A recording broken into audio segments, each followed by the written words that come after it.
So your one element that wasn't right was the mascarpone mousse.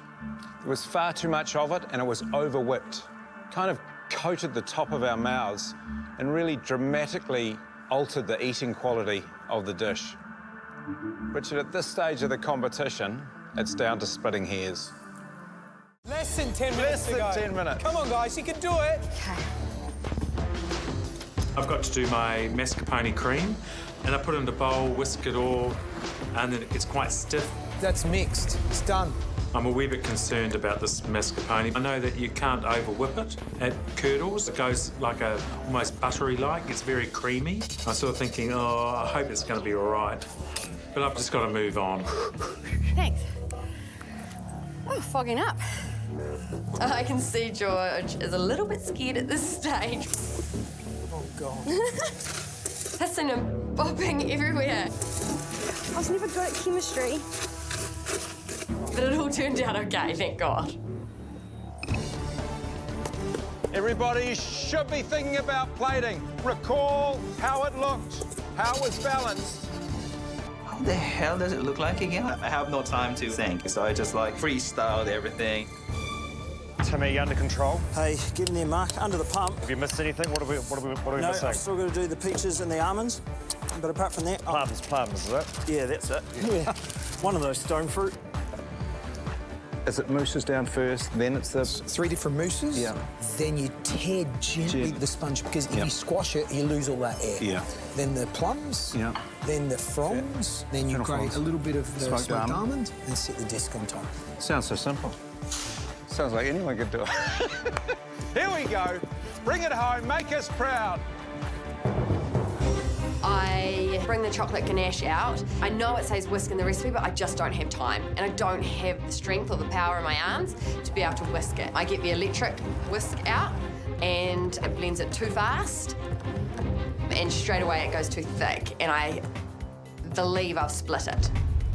I have no time to do that again or resurrect it, so I still use it. My anise mousse is sloppy. It's like it hasn't even cooked. It's completely wet. Might have to whip it. My heart sinks. I try and get the hand blender out and see if I can thicken it at all, and it's foaming. It's not even setting. I need to try something else. I tip a little bit into another bowl with a lot more cream and start whipping it, and it's starting to thicken, but I taste it and it's nowhere near the anise flavour that was in the dish. I decide to start plating up without that, and if I have time, I can come back to it. I took particular notice of George's dish. I think I remember how the layout of it was. 2 minutes, everybody. 2 minutes to complete this challenge. Have you seen so much pressure in the last 2 minutes? The last couple of minutes, I think. My I've seen. energy levels, I mean, I want to help them out. I want to get everything Yeah, but happening. you there. can't do it all. It's so frustrating, isn't it? Guys, make decisions. If something's not right and you don't think it's good enough to put on the plate, don't put it on the plate. There's my ticket out. I can't put this anise mousse on this plate. It's not good enough. I make a call, as tough as it might be, that I'm just going to leave it the way it is. My anise mousse hasn't set. It's still liquid. I'm whisking my life into this anise mousse and praying that it thickens, but I've literally got seconds to go now and I have to stop. I'm just going to have to pour that cream into the middle and hope that it stays in there and doesn't flow out all over the plate. 20 seconds, guys. This is absolutely devastating. Okay. Get it on the plate or it's not going to be there. Come on. That component is a major player in this dish and I've completely stuffed it. 10, 9, 8, 7, 6, 5, 4, 3, 2, 1. That's it. Well done, guys. Congratulations, guys.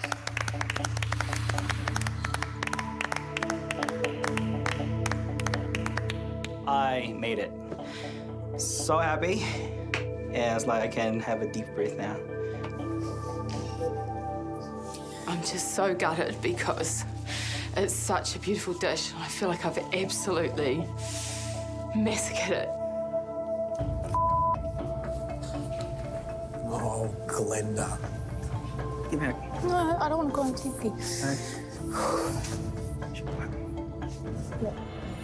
I know I'm going home today. I actually know it.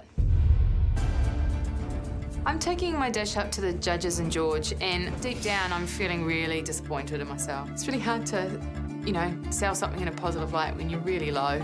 I brûlée the twirl and it works. And then it's time to put the snow on, and this is kind of cool, fun, and yeah, it's interactive. Glenna, they don't call it a pressure test for nothing, do they? They certainly don't. Once I started tightening up and taking some of the components out and realised that some of them hadn't set properly and things like that, I really started to panic then and literally just wanted to throw in the towel. First attempt, it's incredible. Tell me one thing that really connects me with you and the dish.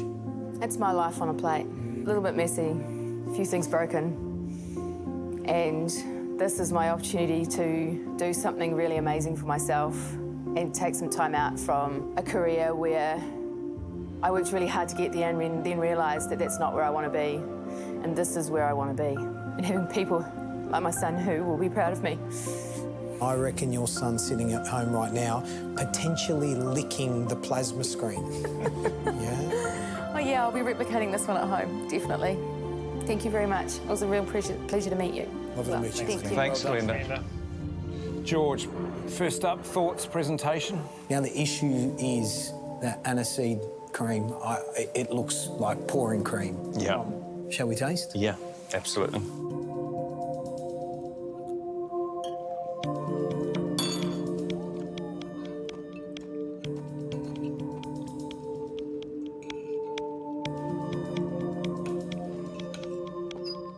I think she's nailed the balance of flavour in there. The middle mousse was a little bit runny, but as far as flavour and texture goes... Flavour's great, yeah, exactly. And we always say, yeah, flavour's the most important thing. The issue is that aniseed cream. Obviously, it's more like pouring cream rather than this light mousse. Well, I was watching her at the end of that challenge and I was thinking, is she going to make it?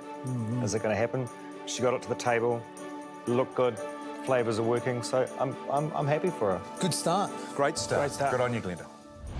I think I really did well with the dish, and I'm just really hoping that the judges will be impressed and would like my dish, and especially George, that's his dish, and save me to go for a trip.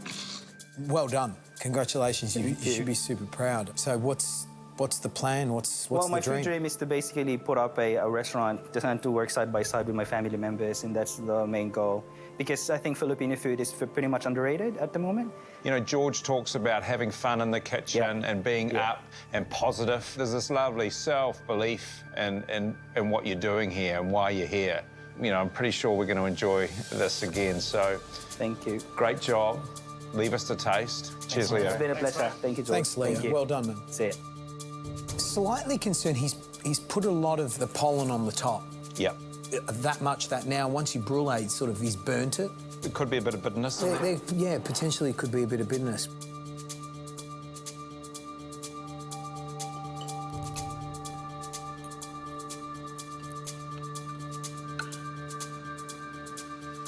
Just a tiny bit of bitterness, as you pointed out, would be there, but doesn't throw it too much at all, really. No, not at all.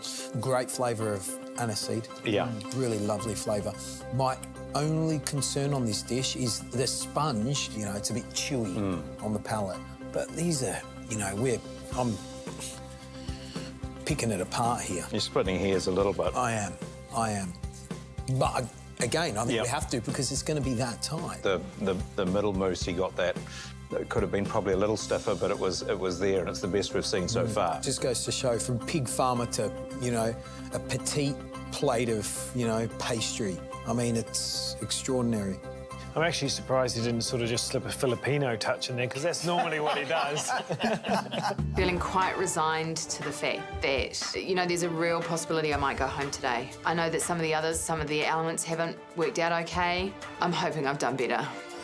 If I went home today, I'd feel like my journey would be a little incomplete. This is something I love to do, and I know I'm good at. Any one of us can go home today, and it's those minute, those littlest details that could mean life and death. If you were told 6 months ago that you could produce a dish like this, I bet you would have laughed at me. 5 beautiful Greek brûlées. And I'd have to say, every bit as handsome as the one that George put up. Brilliant stuff, top 5. To the top 4, the spoils, and we'll get to that. But sadly, we have to send someone home. I so want to be in that top 4. And they mentioned passports earlier in the day, but for me, the top 4 is only one step closer to the final, and that's really all that matters right now. Let's get down to business. Leo, we'll start with you. All of your components were 90% there, but you just added a little bit too much sponge on that dish for me. But all of your other elements were spot on. Step back, Leo. Stepping back is like really a bad sign. Why would you step back if you could step forward and go to the side? Glenda, step forward, please. I feel like I'm actually stepping up to the firing line. I'm not looking forward to this. I'm not ready to go home. The anise mousse was a little bit more like an anise anglaise. It was very runny.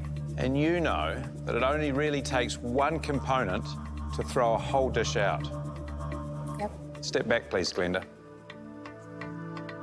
Tim, step forward. Leo and Glenda have just been asked to step back. I have a feeling I'll probably get asked to step back too. Al mentioned one component. Well, you left one entire component off the dish. In your defence, George said that if it wasn't perfect, leave it off the dish. But it did change the flavour profile of the dish. Absolutely. Having said that, the 4 of us thought that all of your other elements were close to perfect. Step back, please. Hayley.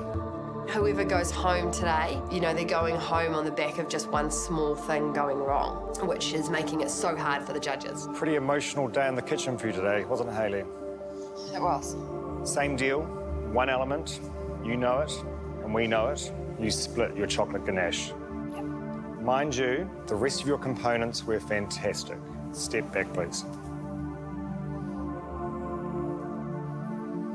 Richard, step forward, please. To be in the top 4 and to get the opportunity to travel overseas would be very fulfilling for me, and I think it may change the perception of some people have of me. So your one element that wasn't right was the mascarpone mousse. There was far too much of it and it was over-whipped. Kind of coated the top of our mouths and really dramatically altered the eating quality of the dish. Richard, at this stage of the competition, it's down to splitting hairs. It's at this point that I realise that he's not stepping back into the line. Your mistake had the biggest effect on the eating of George's dish. I can't believe what the judges are saying. Richard's phenomenal. I've always seen him as my biggest competition. Brutal as it is, your dish was the one that ate least well. So I'm sorry, Richard. You have been an absolute gentleman from the moment that you cooked the eel so the girls didn't have to. That eel chowder, it was absolute masterstroke. And boy, you can cook a bloody good pie. Thank you. If your family's got any doubts, you have certainly proved them wrong. It's been an absolute pleasure having you here. You really have been an extraordinary contestant. We've loved every minute of it. Yeah, I just feel like I'll let myself down a little bit, but that's beside, you know, I'm fine. I've got to the top 5 and my journey's over in the MasterChef kitchen. Mate, you've given us some outstanding dishes. You're a great cook, and on top of that, you're a great guy. Thanks, Josh.